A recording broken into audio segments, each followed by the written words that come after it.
അസ്സലാമു അലൈക്കും. ഫസ്ലാസ് വേൾഡിൻ്റെ പുതിയൊരു വീഡിയോയിലേക്ക് നിങ്ങൾക്ക് എല്ലാവർക്കും സ്വാഗതം. അപ്പോൾ എളുപ്പത്തിൽ ഉണ്ടാക്കാൻ പറ്റുന്ന ഒരു ദോശയുടെ റെസിപ്പി ആയിട്ടാണ് ഞാൻ നിങ്ങൾക്ക് മുമ്പിലേക്ക് വന്നിരിക്കുന്നത്. ഇതിന് മറ്റൊരു പ്രത്യേകത കൂടിയുണ്ട്. നമ്മൾ ഉണ്ടാക്കുന്നതിൽ നിന്ന് ഒരു വ്യത്യസ്തമായിട്ടുള്ളൊരു രീതിയാണ്. കടല ഉപയോഗിച്ചാണ് നമ്മുടെ ദോശ നമ്മൾ ഇന്നിവിടെ ഉണ്ടാക്കുന്നത്. അപ്പോൾ വീഡിയോയിലേക്ക് പോകുന്നതിന് മുമ്പായിട്ട് നിങ്ങളെൻ്റെ ചാനൽ ആദ്യമായിട്ടാണ് കാണുന്നതെങ്കിൽ സബ്സ്ക്രൈബ് ചെയ്യൂ, കൂടെ ബെല്ലൈക്കൻ ക്ലിക്ക് ചെയ്യുക. അപ്പോൾ നമ്മൾ വീട്ടമ്മമാരൊക്കെ നേരിടുന്നൊരു പ്രധാന പ്രശ്നമാണ് കടല കുറേ ഇരിക്കുന്നു എന്നുള്ളത്. അപ്പോൾ നമുക്ക് വീഡിയോയിലേക്ക് പോകാം. അതിന് വേണ്ടിയിട്ട് ഞാൻ ഒരു ഗ്ലാസ്സളവിലാണ് ഞാൻ എടുത്തിരിക്കുന്നത്. ഒരു ഗ്ലാസ് കടല എടുത്ത് വെള്ളത്തിൽ കുതിർത്താൻ വേണ്ടി ഇട്ടിട്ടുണ്ട്.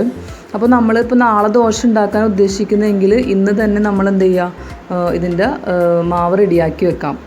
ഇനി അതേപോലെ തന്നെ ആ രണ്ട് ഗ്ലാസ് പച്ചരി കൂടി ഞാനിവിടെ വെള്ളത്തിൽ കുതിർത്താൻ ഇട്ടിട്ടുണ്ട്.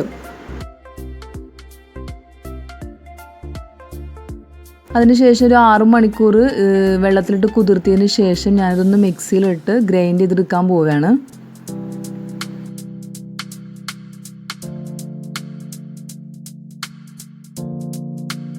ഇനി ഇത് നമുക്ക് കുറച്ച് വെള്ളം ഒഴിച്ച് ഒന്ന് ഗ്രൈൻഡ് ചെയ്തെടുക്കാം.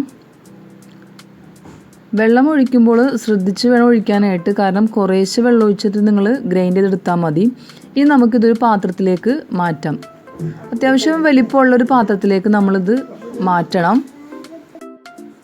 ഇനി നമ്മളിവിടെ വെള്ളത്തിൽ കുതിർത്തിയെടുത്ത കടല, അതൊന്നും ഞാൻ തൊലി കളഞ്ഞാണ് ഇവിടെ എടുത്തിരിക്കുന്നത്. ഇനി തൊലി ഉണ്ടെങ്കിലും കുഴപ്പമില്ല, പക്ഷേ ഒന്നും കൂടിയും തൊലി കളയുന്നതായിരിക്കും നല്ലത്.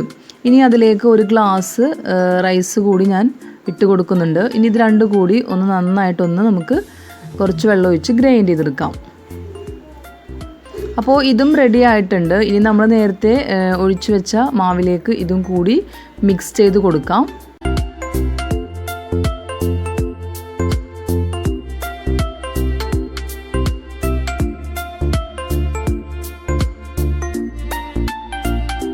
അങ്ങനെ ഇത് ഞാൻ നന്നായിട്ടൊന്ന് മിക്സ് ചെയ്തെടുത്തിട്ടുണ്ട്. ഇതിലേക്ക് 1/2 ടേബിൾ സ്പൂൺ ബേക്കിംഗ് സോഡയും ഇട്ട് കൊടുത്ത് നന്നായിട്ടൊന്ന് ഇളക്കിയെടുക്കുന്നുണ്ട്.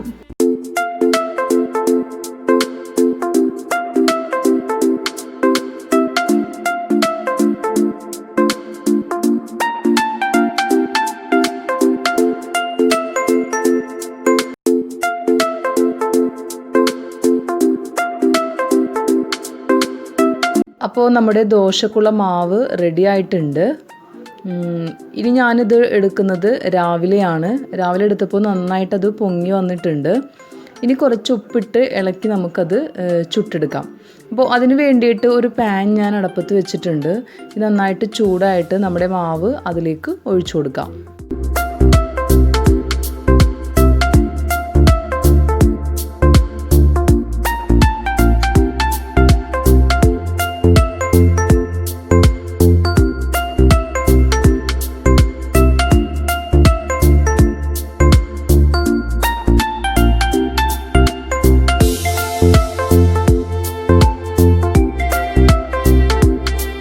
ഇനി ഇതിലേക്ക് കുറച്ച് നെയ്യ് കൂടി നമുക്ക് മുകളിൽ ചേർത്ത് കൊടുക്കാം.